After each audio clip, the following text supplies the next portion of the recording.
Trump spent 8 years building the most loyal base in modern politics. Now that same base is turning on him. Not quietly, not in the shadow, openly. It got bad enough that during a Fox interview, Trump snapped at Laura Ingraham, "Don't forget, MAGA was my idea. I know what MAGA wants better than anyone else." Presidents don't say things like that unless they feel the floor shifting, and the floor is shifting because 3 fractures have opened inside MAGA: immigration, Epstein, and foreign policy. Each one deep, accelerating, and out of Trump's control. Today we ask the question Trump never thought he'd face. Has MAGA already moved on from him? This is what we'll break down in today's episode. I am your host. This is the Interrunner Plus. Please like this video and subscribe to the channel. It helps us more than you think. And let's dive in. Fracture 1. The divide that never went away. Immigration has always been MAGA's fault line. 2 camps. Camp 1, zero immigration, zero compromise, mass deportation. These were Tucker Carlson, Charlie Kirk, who flipped in 2020 and never looked back. Camp 2, less immigration, but keep high-skilled workers for economic and geopolitical reasons. The tech bloc, Elon Musk and Mark Anderson. For years, they fought over one program, H-1B visas. In December, Musk defended the visas. MAGA hardliners exploded. The argument faded until Trump reignited it last week. During his Fox interview, Ingraham said, "We've got plenty of talent in America." Trump replied, "No, you don't." That line detonated the base. Telling your own country it lacks talent is one thing. Telling the MAGA movement, which believes immigration is a demographic death trap, is a political dynamite. Trump doubled down. He referenced the ICE raid at the Hyundai plant, where hundreds of South Korean workers were detained for being on the wrong visa.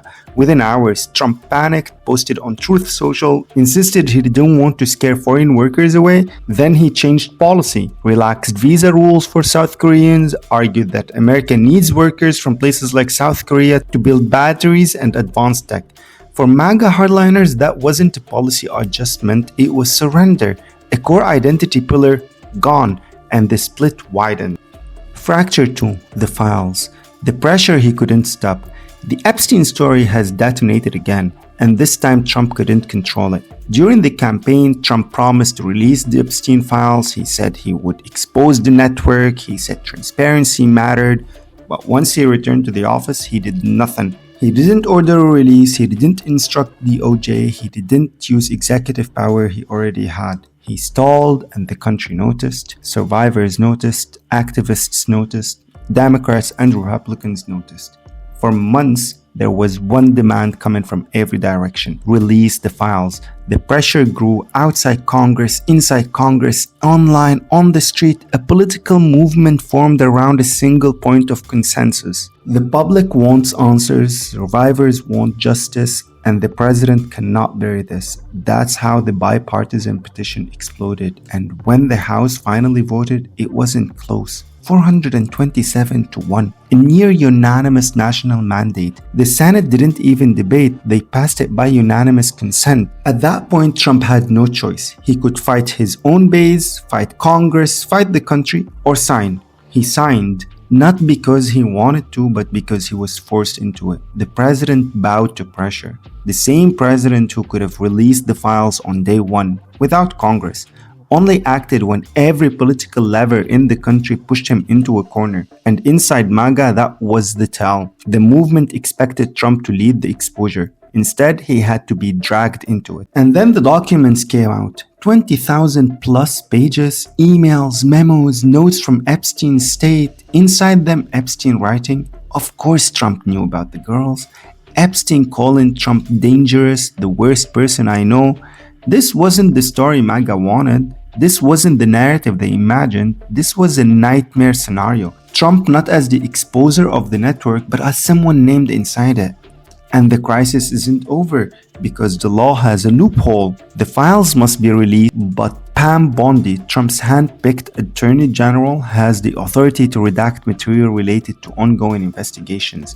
That means names can be blacked out, references can disappear, connections can vanish. Republicans are already warning her not to bury anything. Survivors are demanding full transparency. Democrats are preparing oversight hearing in case the release is incomplete. And Trump is in the worst position possible. If the files are released unredacted, MAGA sees the truth, whatever it is. If the files are heavily redacted, MAGA sees a cover-up and blames him. Either way, the movement does not come out of distrust in him more. It comes out asking a single question. Why did the president spend months resisting the release if he had nothing to fear from what's inside? Fracture 3. The foreign policy, America First. Foreign policy was supposed to be Trump's strong suit. America First, no endless wars, focus at home, but that's not what he's doing. Inside MAGA, the anger is simple. He's distracted abroad, inflation is high, domestic issues are ignored, and on Israel, the split is now open. Trump is keeping a strong pro-Israeli line. MAGA's online ecosystem is moving in the opposite direction. Fast. The Tucker Carlson-Nick Fuentes interview made that clear. Fuentes, a white nationalist who dedicates half his online life to attacking organized Jewry. Carlson offered little pushback. To MAGA, this wasn't about Fuentes as a person, it was about the direction of the movement. The base is drifting towards anti-interventionism, anti-Israel sentiment, and domestic populism. Trump is drifting toward foreign activism, interest in Venezuela, and unwavering support for Israel. And the GOP's weak result in last week's election, which you can learn all about from our last episode, which I'll leave in the description for you. Many Republicans blamed the president on ignoring economic issues, and the split is now undeniable. So the core of the crisis, the MAGA movement Trump built in 2016 is not the movement he is dealing with today. It evolved without him, it hardened online, it radicalized on immigration, it locked onto Epstein, it turned against foreign entanglements. Trump came back expecting loyalty. What he found was a movement with its own identity. He says MAGA was my idea, but the movement no longer agrees.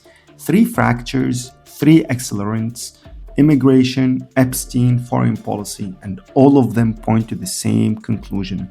Trump does not control MAGA anymore. Not fully, not reliably, not in the way he once did. And the next few months are only going to widen the gap. And that brings us to the question of the episode. With the base fracturing, with Trump forced into decisions he once resisted, and with new figures rising on the right, if MAGA moves on from Trump, who becomes its new face? Let me know your thoughts in the comments. This is the Interrunner Plus. Please like this video and subscribe to the channel. It's the free thing you can do to support us making this type of content, and see you in the next episode.